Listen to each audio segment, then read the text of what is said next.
Take your seat, turn to your neighbor and say, neighbor, the topic tonight is I'm still producing. Find somebody else and say, in spite of all I've been through, I'm still producing.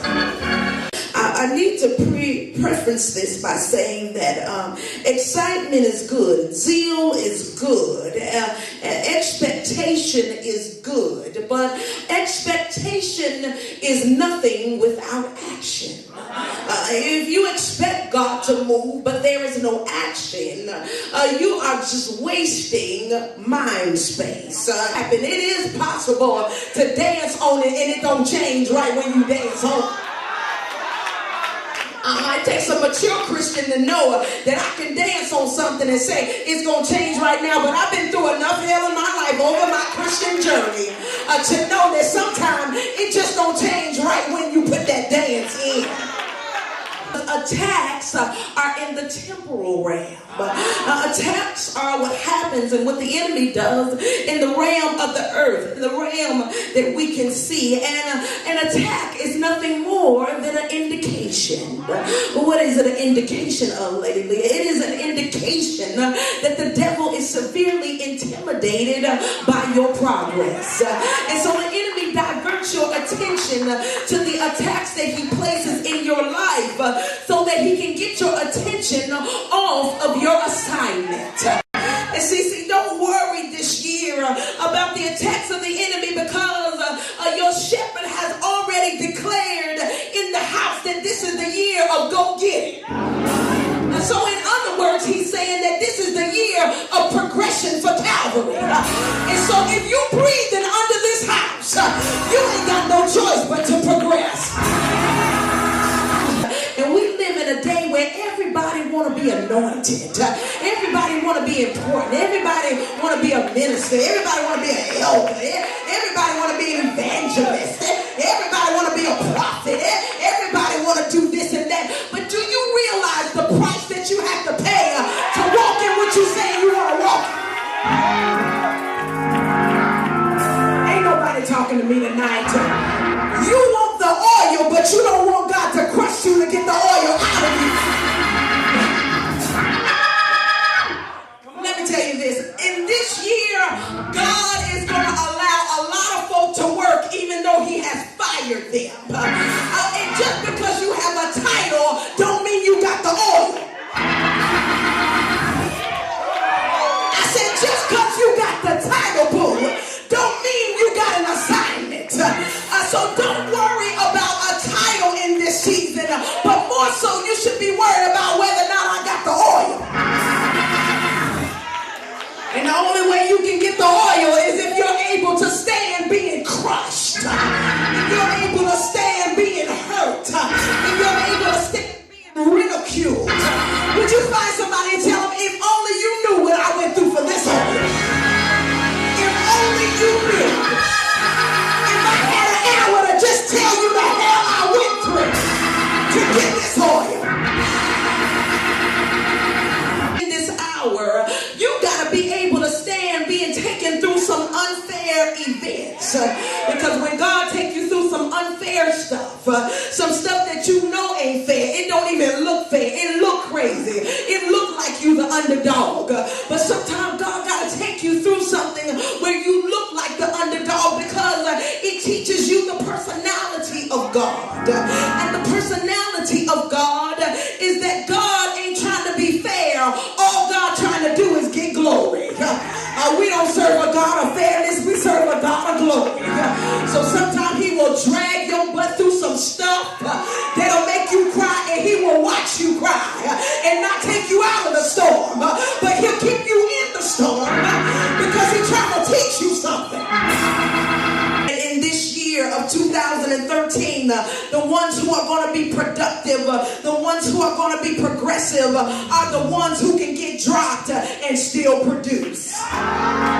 That the ones who are going to get what God has for them is the ones that can be dropped and still produce.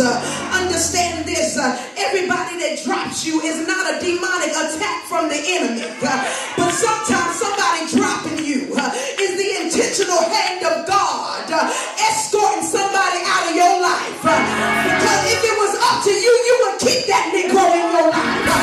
So God had to make him drop you so you could get your happy hips up and do what you're supposed to do for God.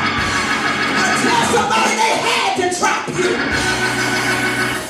They had to drop you because God needed to escort them out of your life because they were in your life as a demonic assignment to delay your purpose. And since your purpose is more important than your pleasure in God's eyes, he will call somebody to drop you because he want to use you. Why don't you take a few seconds and thank God for everybody that dropped you?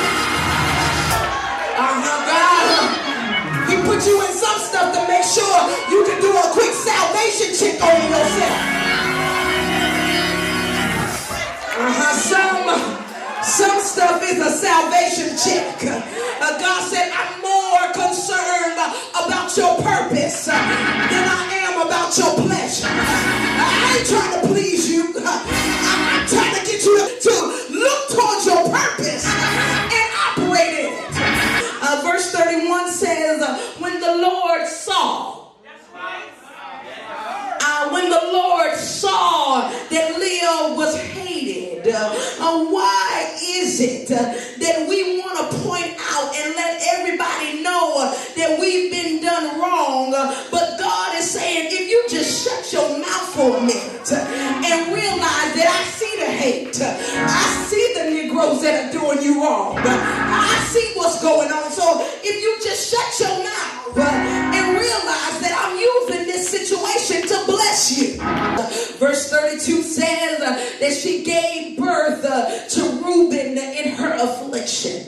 Verse 33 says that she gave birth to Simeon in her disappointment. Verse 34 says that she gave birth to Levi in hopes that she would find love and acceptance. And verse 35 says that she gave birth to her last baby and she called his name Judah. Somebody say Judah. And this is where I want to be right here because there is a strong variation in the process of producing this last baby in the life of Leah. I asked God, I said, Lord, what happened in between Levi and Judah? It looks like something different happened in the mind of Leah when she birthed Levi and then when she birthed Judah.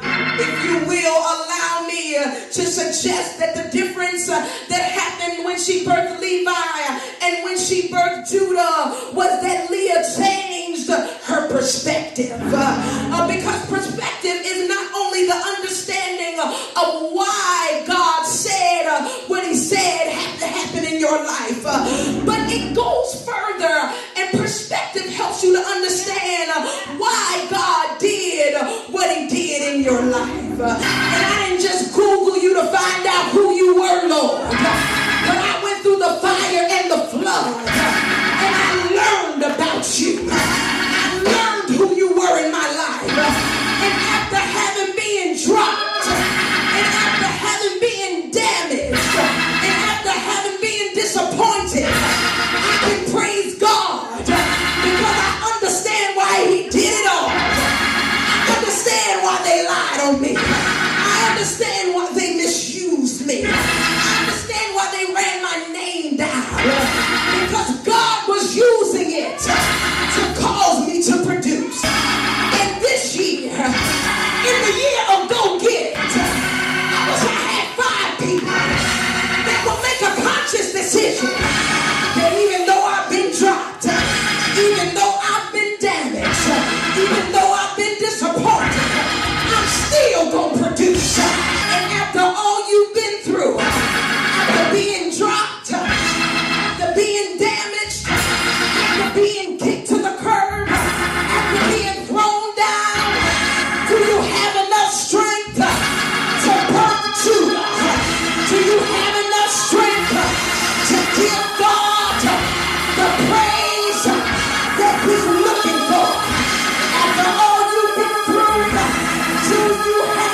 praise until depression moves.